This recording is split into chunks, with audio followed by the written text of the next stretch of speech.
Dufu est l'un des poètes les plus célèbres de la Chine ancienne et il y a beaucoup d'histoires à son sujet. On raconte que, lorsqu'il vivait dans une humble chaumière à Cuizhou, une nuit profonde, alors qu'il était profondément plongé dans ses pensées à cause de ses échecs professionnels, de la pauvreté et de la maladie, son épouse Yang le poussa doucement avec son bras et lui dit doucement « Écoute, il y a du bruit dehors ». Dufu écouta attentivement pendant un moment et entendit effectivement du bruit à l'extérieur de la chaumière. Il se leva silencieusement, tira le rideau et vit une silhouette bouger sous le jujubier. Dufu s'approcha doucement et découvrit qu'une vieille femme utilisait un bâton de bambou pour frapper les jujubes de l'arbre. Chaque fois qu'elle en faisait tomber quelques-uns, elle les cherchait frénétiquement sur le sol, les ramassait et les mangeait avidement. Il semblait qu'elle n'avait pas mangé depuis plusieurs jours. Dufu ne la dérangea pas et retourna à l'intérieur de la maison. Yang lui demanda « Il y a quelqu'un » ? Une vieille femme qui ramasse des jujubes. Venir cueillir des jujubes au beau milieu de la nuit, elle doit être affamée. Yang dit « Il reste un bol de bouillie sur la table, je vais lui apporter pour qu'elle puisse manger un peu. » Yang mit une robe en toile grossière, prit le bol et sortit. Dufu enfila aussi un vêtement et la suivit. La vieille femme, voyant quelqu'un arriver, jeta le bâton de bambou et commença à s'enfuir en trébuchant. Yang l'appela doucement « Grande sœur, s'il vous plaît, attendez. » La vieille femme, entendant une voix gentille et bienveillante, s'arrêta, haletante. Sous la lumière pâle de la lune, Dufu vit que la vieille femme était maigre et mal vêtue, ce qui toucha profondément son cœur. Il enleva le vêtement qu'il portait et le plaça sur les épaules de la vieille femme. Yang lui tendit le bol de bouillie, la laissant manger.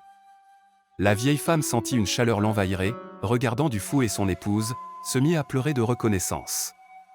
Lorsque Dufu lui demanda son histoire, la vieille femme pleura « Je vis dans une cabane de chaume à l'ouest de la chaumière. L'année dernière, mon mari et mon fils ont été enrôlés par l'armée et je n'ai plus eu de nouvelles d'eux depuis. Je suis seule et je ne peux subsister qu'en ramassant des herbes sauvages pour manger. Ces derniers jours, je n'ai pas trouvé d'herbe et je suis tellement affamée que je suis venue voler des jujubes. » Dufu lui dit « Grande sœur, ne dites pas à voler, si vous voulez des jujubes, vous pouvez les cueillir. » Yang ajouta « À l'avenir, venez les cueillir pendant la journée, ne le faites pas au milieu de la nuit pour ne pas risquer de tomber. » La vieille femme remercia chaleureusement avant de partir. Dufu et Yang retournèrent à la maison, allumèrent une petite lampe à huile et ne purent se rendormir. Un an passa rapidement. La famille de Dufu acheta un bateau pour descendre l'Est. Avant de partir, Dufu alla voir la vieille femme et lui dit « Après mon départ, le nouveau propriétaire, du nom de Nanking, est un ami à moi. Je lui ai demandé de vous permettre de continuer à cueillir des jujubes. Il ne vous en voudra pas. » La vieille femme hocha la tête avec gratitude, mais ne trouva pas les mots pour exprimer sa reconnaissance.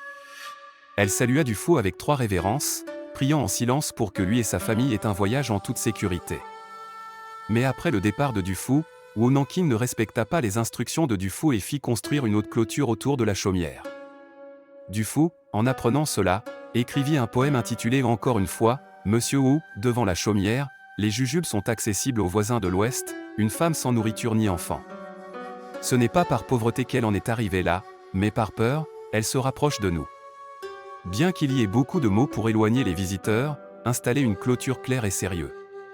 J'ai déjà raconté ma pauvreté jusqu'à l'os, les larmes aux yeux en pensant aux batailles. » Après avoir lu le poème, Wu Nanking comprit les bonnes intentions de Dufu, il exprimait à la fois la compassion du poète pour la vieille femme et critiquait les injustices de la société et les ravages de la guerre. Plein de honte, il fit démolir la clôture et alla personnellement s'excuser auprès de la vieille femme. Quelques mois plus tard, Wu Nanking quitta Cuizhou pour retourner à Zhongzhou. Avant de partir, il nettoya la chaumière et invita la vieille femme à s'y installer. Wu Nanking dit, conformément au souhait de Maître Du, « Après mon départ, cette chaumière est la vôtre. Prenez bien soin de ce jujubier, Maître Du aimait beaucoup manger des jujubes, il pourrait revenir un jour. » Dès lors, la vieille femme travaillait dur pour entretenir le jujubier, l'arrosant le matin et le fertilisant le soir. L'arbre devint de plus en plus grand et les jujubes de plus en plus sucrés.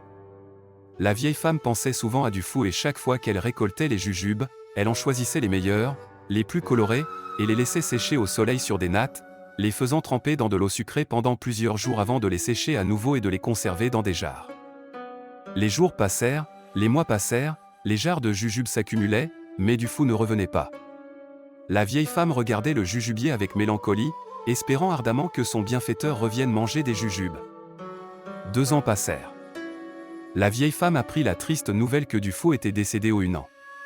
Elle fut bouleversée par la douleur, s'évanouissant plusieurs fois, et décida d'aller au Hunan pour rendre hommage à Dufaux. Pour réunir les fonds nécessaires au voyage, elle dut vendre à contre-séur les jujubes qu'elle avait conservés. Le jour de l'ouverture des jarres, un parfum enivrant attira tous les passants. Ces jujubes, d'une couleur rouge pâle, avaient une peau fine et tendre, un goût sucré comme du miel et un parfum envoûtant. Ils furent rapidement vendus.